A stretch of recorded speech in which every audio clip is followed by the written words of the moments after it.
All right, welcome everyone. We're Semblance of Sanity. I'm Caleb. I'm Jacob. And we're here for Fruits Basket, Season 2, Episode 4. Last episode. Last episode was super sweet. A tale of two brothers and a maid. An amazing maid. A worker. A worker for IMA. in a maid outfit. Because why not, right? If course. you're going to be working at a retail job, you might as well be in a maid outfit, right? Because, it's it certainly helps. Especially if you're selling dresses of all kinds of variety. Yes. That was a really sweet episode. It was a really cool episode to also see a character that wasn't a Soma family member also be so just influential in the episode's actual happenings. And given that... there was her little scheme of getting them alone together. Indeed. So that the brothers can talk. It was very effective. It worked out super well. It was super effective, indeed. Oh, yeah. And now, okay, we get to see a little bit more of what Yuki's willing to do, and also, in some ways, the different aspects of how his brother kind of failed him back then. Yep. And now, with where Yuki's, changing things, they might be able to reconnect things. Yeah. Yeah, even after all this time. And my biggest hope from that episode is not just that, we'll get to see more of Ayame and Yuki just talking and it being awesome, but that we get more excuses to see Mine. Yes. Because she's not a Soma and she doesn't go to their school. So that's not going to be her one episode, character. right? No, definitely not. Yeah, it's just she's a tertiary character now, and that's right. Just the kind of thing where you have a character that comes in and just absolutely just is amazing. Is amazing, Yeah. And also how nicely she was treating Toru. Also, just that certainly well. helps. Yeah. And given that Toru is just just a sweet cinnamon bun. But all right, okay, maybe more school stuff this episode. Sure. Focused on the student council and Yuki kind of taking over that position. Because that more. yeah, there's going to be some conflict there. There's going to be some conflict there, and it's going to lead to also some hilarity as well. Oh, sure. Yeah. So, y'all, without further ado, let's get into this. All right, everyone, now be sure to go check out the reaction portion of the video in the description below, then come back here for the discussion.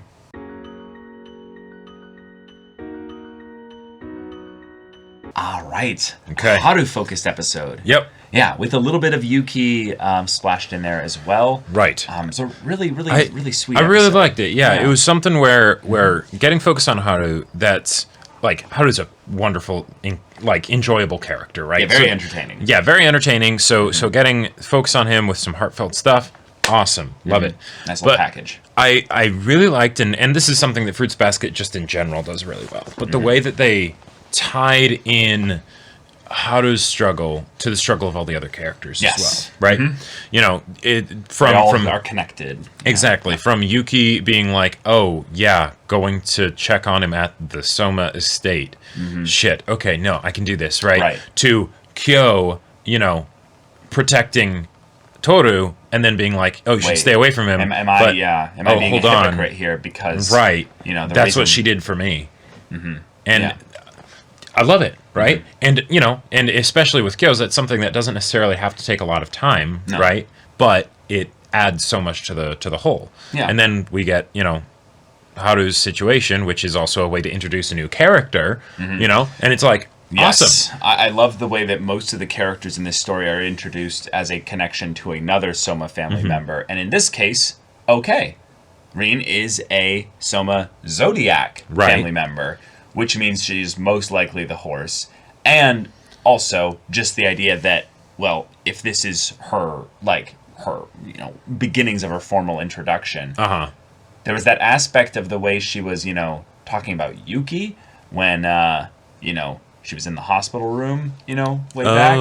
So there was some really unnerving aspects about the way that Yuki kind of got here, saw her for a little bit, was kind of looking for her, but then ended up, ditching once he ended up actually seeing Haru.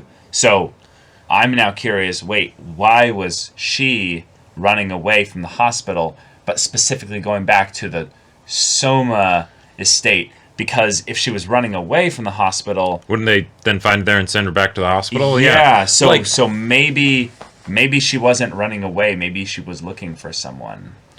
Possibly. I could see that. And maybe it's also something where, the Soma estate is so huge, but also if the Zodiacs don't really, they end up getting separated from their biological like family, right?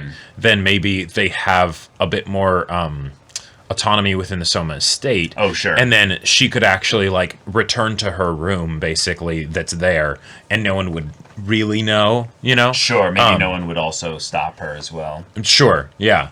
But maybe it's the people that are actually like, you know, like Momiji and Haru are the ones that are like, no, like you should stay here until you're all better, you know? But we don't know why she was in the hospital. Nope. And we can assume that it wasn't, you know, Akito finding out about them dating and, you know, anything like that, even though there was a concern of that, and he's like, no, we've kept it a secret, you know, I haven't told anybody, so... Well, but we don't know what she's done. That's true. And I'm going to throw it out there. There's a reason why that, you know, at the point where we're getting extra focus on her here, Haru chooses to... Well, the writer basically chose to have Haru be the one that is kind of extra introducing her by being like, no, we were in a relationship. Right. And she just broke up with me, basically. Yeah, and she, you know, she seemed like a totally different person, and, you know...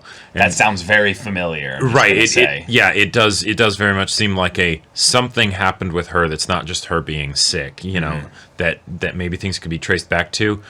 If it is an Akito thing, okay, cool. Yeah. I would would see it also being somewhat of a Yuki thing, potentially, given you know, the way she was talking about him. I think it was in the finale of season 1. Okay. Yeah. Yeah. But she was also looking at Yuki in a very curious way. Right. When he left the Soma estate. But okay. But all in all, this episode was actually rather wholesome. Yep. Like very wholesome. We had got some scares here and there, but it was really sweet. Yeah, we had a really good conversation, a set of conversations between Haru and Yuki, and I think those present kind of the lion's share of the emotional drama this episode. Yeah, the emotional meat. Yeah, because Yuki and Haru have a unique relationship. Indeed. Haru constantly will spout his love for Yuki, you know, that it's just like, yes. And in a lot of ways, Haru does kind of look out for Yuki in that regard. And, you know, his little encouragements to, hey, call her Toru. Yeah. Our first name. It's been a lot of time, dude. Like, you can do that. You guys are at that point. Yeah. And, like, I love that Yuki also brought up the idea of, hey, you know, you have a knack, a talent for being able to help people even when you're going through some stuff, right? Sure. But, you know, take care of yourself, dude, right? And he says that while also talking about himself as being super selfish. But the kinds of things that he calls out in Haru are the things that probably frustrate him about Toru. But then also, you're bottling things up. I wonder who's talking about there. Yeah. You know, like I wonder why he's able to be so in tune with when someone's doing that, you know. And I love that Yuki's aware of it, right? Like he's like, yeah, I totally bottle up my feelings, right? You know, and it shows that dark ocean with the box, you know, deep down at the bottom, right? And it's like, oh shit. Yeah. That's a hell of a visual to get the idea that Yuki is one of the most traumatized characters, I would say, potentially in this entire show on the at least the direct level that we are aware of. Right. I mean, a lot of these characters are fucking traumatized. Oh yeah. But the idea that he recognizes basically what it would look like maybe if he let out all of his emotions. Sure. And Haru has this nice method that he can kind of fall back on, and yet there's consequences for it. So on some level, I could see Yuki as being like, "What are you doing, man? What are you doing?" But then also being like, "I wish I could do this. Like, I wish I actually knew a way that I could do this in a way that maybe is a little bit healthier, but also actually could let off some steam." Because the stuff that Haru was saying was all like true. Like it was all stuff that he was saying was true. But he started to basically get aggressive at bringing Toru into those kinds of things there. And I loved that Kyo was the first person to stand up, not just because he was right next to Toru, but I loved the way in which kind of Yuki noticed that and was like, and that he also didn't do something like right. that. Yeah. Like and that was one of the things that I thought was really cool because I don't want to see Toru get hurt in this show. I don't want to see any of these characters get hurt, right? No. I especially don't want to see it happen at the hands of other characters that I really care about. Right. So I'm really glad that it was addressed immediately. Like reflex. Like Kyo trains at a dojo. Him. It's just strike. Oh, you're done. Physical contact. Boom. Yep. That was it. Yep. And also then the teacher coming in to dump water on both their heads. That was that was great. The homeroom teacher is amazing. She's I love so her. good. I love her just persona she carries. She does not give two shits about like what they all like think or feel. Right, because after all, she is a great teacher. Great teacher Mayuko. Great teacher Mayuko. Yes. Yeah. We had to like put that right as part of her name. No, that is her official title at the school. Well. Right. Of course, yes. Yep. But oh man, not at all a reference. Oh no, it's probably anything. Yeah, no, it's probably like the characters in universe making the reference because they're like, yes. You are awesome. Yes. Right, yeah. Yes, exactly. And she doesn't mind, Oh, no, of course not. Yeah. Nice little sweet moment I was really appreciative of with, Toru having, prepared dinner, and Shigure and his lazy ass coming out of his room. Right. Like, Toru, where's dinner? Oh, they're not back yet. I can go email, my editor, yeah, sure. I'm like... Sentences that will never come out of Shigure's mouth without some kind of, ulterior motive. Without some kind of bullshittery. Right. I will work professionally with my editor. No, just, can you imagine, I'm glad that they didn't because it would have kind of messed with the emotional tone of what was happening, at the house and everything. Sure. But imagine if they had just done like a half second or 2 second cut to just the editor seeing an email pop up in her inbox from Shigure and just tears weeping. But yeah, Yuki went back to the Soma estate. He dry heaved outside of the entrance. Yep. He not only had that happen, he bumped into someone that very much could have been like his mom.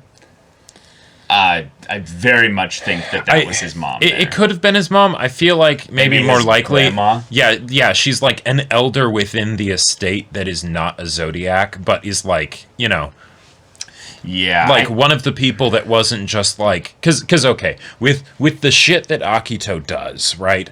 There's this whole question of how many of the adults within the Soma family are complicit by their lack of doing anything. But then there's the idea of what if you have people that are actually actively trying to keep that happening, right? Right. And I think that this is an example of someone who is not a Zodiac. Nope. Someone who is involved with the grander, kind of family, even though they're more like a clan. Yeah, high in the social circles of the Soma family because of, reverence to the elderly and things like that. Yeah, you would do well to return to Akito's side before you cause any irreparable harm. Now, I really wish she had continued that line of is it to the family, to yourself, to Akito? I don't know who that irreparable harm would be done to, but I want to throw out the idea that it's not something with regards to Yuki. No, I want to say that it's regards to the family as a whole. Family as a whole, because the only reason that I can reconcile there's there are people that let Akito do what he does. Okay, that's one thing, and that makes me think of he has some supernatural control over them or something like that. Yeah. But with something like this where she uses a sama when referring to Akito not out of fear but out of genuine respect and wants Yuki to go back to the hell that he was in, it's either an ignorance of what he went through, which is probably not true, or it's probably on some level she's kind of aware of what's going on. This is justifiable. It's for the greater good, basically. I don't see you as an individual or a person, but basically someone who is causing complications for the group. Yeah. Right? Mm-hmm. And because she's, sadly, because she's his elder, right? Mm-hmm. He can't just tell her to fuck off or whatever, you know. I mean, if anything, Yuki needs to just move quickly. He's in hostile territory. Yeah, exactly. So I love the way in which he's like, excuse me, I'm in a hurry. Like, I'm not wanting to be here or have any of these conversations. And sorry, Nope. And the way we had the double joke of Haru with the mystery, you know, like those lines were so good this episode. So that was awesome. Having Yuki enter his room and we get to see Haru's room. Holy shit! I love it. It's amazing. and the taking the picture of the two of them because right, and it's like, oh, okay, fun joke, and it's like, no. You came here for me. Yeah. I absolutely want to remember that. Yeah. I just love all the like men's fashion magazines, some manga, yeah, like the leftover like snack food and everything, just kind of thrown all over everywhere. Oh, I've been playing video games for 5 hours straight. But then you have randomly the workbench on the side here, right? It has like saws and screwdrivers and pliers, and it's like, wait, what? Haru is secretly like a serial killer, and you know. No, he's got some he's got that artistic side to him that he needs to figure out how to express. Yeah. He's actually a torturer for the Soma family. Yeah. No, he's just plotting his revenge on behalf of Yuki against Akito. Right, exactly. Chekhov's saw, you know? Right. Where do we start? yeah. Chink, chink, chink. But he's got a beef with really a beef. Yeah. Oh my god. Holy shit. Oh my god. Okay, but I need to steer you away from that one. Yeah. Exactly. Well done. I'm gonna birth a cow here. But okay, the just the way in which they had this sweet little simple moment. Mm-hmm. I really love the way in which. Okay, so there's Ayame, is Yuki's older brother. Mm-hmm. There's Kyo, which is kind of like his peer brother. But Haru is his little brother. And his big little brother. His big little brother, yep. Mm-hmm. Who's in love with him. As a joke. But these little moments are really good because you can feel that Yuki is more comfortable here showing his emotions than he is with those other two. So it's just that's really good. Yep. Yeah. But y'all, that's kind of the episode. Yeah, and it was a great episode. I am a little bit worried, but also very much curious and interested to see what's going to happen with that conversation between her and Yuki, because I get the feeling that, you know, it's not just going to be like, no, I'm already out of the estate. I'm just going to keep going. You're not talking about Rin now. You're talking about Obachan, you know? No. Rin, like I don't know what Yuki's response will be to like. She didn't say anything to him. No, I know. Oh wait. Oh right. She didn't say anything to him. So she just watched him. Oh yeah. So she just watched him, and they're not actually. Yeah. Okay. No. Right. No. Right. Yeah. I was kind of expecting that she would get his attention somehow, and they'd. No, I think she was just as surprised that he was there. Sure. She's like, whoa. Right. Yeah. Yeah, like she's got like the kind of yandere look towards like Yuki, where it's like the I'm going to kill you because I love you kind of thing. Like, and it's like, yeah, I'm really worried about that. Yeah, I want that conversation to happen, right? Because we still don't then like Kyo can protect Yuki. Yeah, Kyo can protect bitch, you know? Right, and all of that. But like, I'm the only one that kills Yuki. Rin's presence in this story is something that I feel like is going to be very complicated because. With Akito, it's fairly straightforward. We know kind of what we're dealing with, even if we don't know like the reasons for it and things like that. Yeah. But Rin is someone who is, it's a third faction, right? You know, someone with contrary motivations and desires to a lot of the main cast, right? But we don't know what her deal is, right? Like how she's going to fit into all this. But yeah. Yeah. But yeah, y'all, thank you so much for watching this episode's reaction and discussion. If you want to see the next episode's reaction and discussion right now, though, go check out the link in the description below for our Patreon. You can get an early access there. You can watch full-length timer reactions there, and all this comes with Discord access, so you can chat with us in the community there about this show, about anime in general, and also be sure to check out our Twitch channel. We stream every weekday. The info's in the description. Yeah, so if any of that interests you, we'll see you there. But until then, we're Semblance of Sanity. I'm Caleb. I'm Jacob. And we'll see you all next time.